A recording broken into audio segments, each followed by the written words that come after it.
네, 전국에 계시는 네이버 카페 설춘환 캠퍼스 멘티반 여러분 반갑습니다. 저는 여러분들의 스마트나 멘타 설춘환 교수입니다. 여러분들 요즘에 어떻게 지내시나요? 네, 잘 지내십니까? 네, 중요한 것은 돈도 좀 많고 지식도 많고 네, 그런 가운데 좀 더 행운과 행복이 충만하길 기원하겠습니다. 오늘은 부동산 임대차, 네, 차임 연체로 계약 해지 언제쯤 할 수 있을까? 네, 이런 내용을 가지고 강의를 해보도록 하겠습니다. 실제로 임대인이나 임차인이나 네, 초보자분들은 사실 경험이 없는 분들은 이 차임 연체 약간 어렵다라고 생각할 수 있는데 오늘 한 번만 딱 제대로 이해한다면 네, 더 이상 공부할 필요가 없습니다. 네, 이런 오늘의 강의 자료 늘 얘기하지만 네이버 카페 네, 설춘환 캠퍼스 공지사항에 올려놨습니다. 다운받아서 사용하시면 될 것 같고요. 자, 여러분 이런 내용을 한번 해보죠, 여러분. 네, 차임, 네, 월세, 이를테면 이런 부분인데 계약 해지 어떻게 해야 할 거냐? 성송 사건이 있었습니다. 네, 첫 번째 주택 임대차, 상가 건물 임대차 보호법. 네, 주택 임대차 보호법과 상가 건물 임대차 보호법에서 임차인이 차임을 연체했을 때 임대차 계약을 해지할 수 있는데 차임, 주택은 2기액, 상가는 3기액입니다, 여러분. 2기가 아니고 3기가 아니고 2기액이라고 하는 점, 3기액이라고 하는 점을 꼭 기억하시길 바라겠습니다. 자, 어떤 의미일까요, 여러분? 잘 보세요.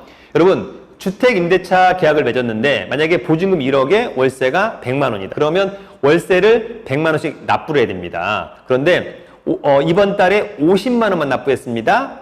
다음 달에도 50만 원만 납부했습니다. 2기 연체했으니까 계약을 해지할 수 있겠네? 아닙니다.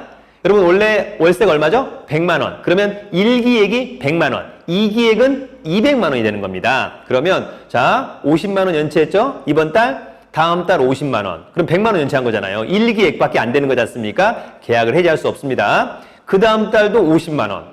그래도 계약을 해지할 수 없습니다. 그 다음 달도 50만 원. 200만 원. 그러면 여러분 2기액이 된 거죠? 주택이라면. 상가는 아직도 안 돼. 상가는 3기액이기 때문에 여러분. 그래서 주택은 이렇게 되면 계약을 해지할 수 있습니다. 통상 계약 해지 통지를 하게 되는데 중요한 건 차임 2기액을 연체했으니까 계약을 해지하겠다. 임대인이 통상 내용 증명 보낼 거예요, 여러분. 네, 그러면 임차인이 그것을 이제 받는 순간 계약 해지율이 발생할 것 같은데 그 전에 임차인이 이를테면 임대인의 통장으로 10원을 입금합니다, 여러분. 10원을 극단적으로. 그러면 2기액이 안 되는 거죠? 10원 때문에. 네, 그러면 계약을 해지할 수 없습니다. 실제 여러분 이런 사례가 있었습니다. 네, 성수에서 있었고 과거에도 몇 차례 있었던 거죠. 임대인과 임차인 간의 좀 감정적인 싸움 이런 부분도 있었습니다. 그러나 제대로 알고 있다라고 하는 것이 상당히 중요하겠죠.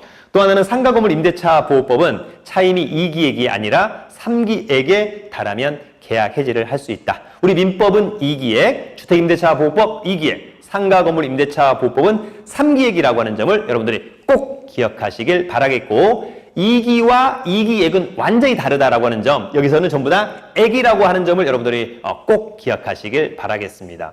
여러분 별로 어렵지는 않지 않습니까? 네, 그래서 이런 부분 제대로 알고 계시는 것이 임대인의 입장에서, 임차인의 입장에서도 상당히 중요하다 이런 생각이 듭니다. 이런 걸 가지고 계약 해지를 안 당하는 게 좋겠습니다만 이런 문제가 있었을 때 내가 임대인이라면 또 내가 임차인이라면 어떻게 해야 될까? 제대로 알고 있는 것이 상당히 중요할 것으로 보입니다. 양질의 공부와 양질의 투자를 기대합니다. 오늘 강의는 여기까지. 여러분 화이팅!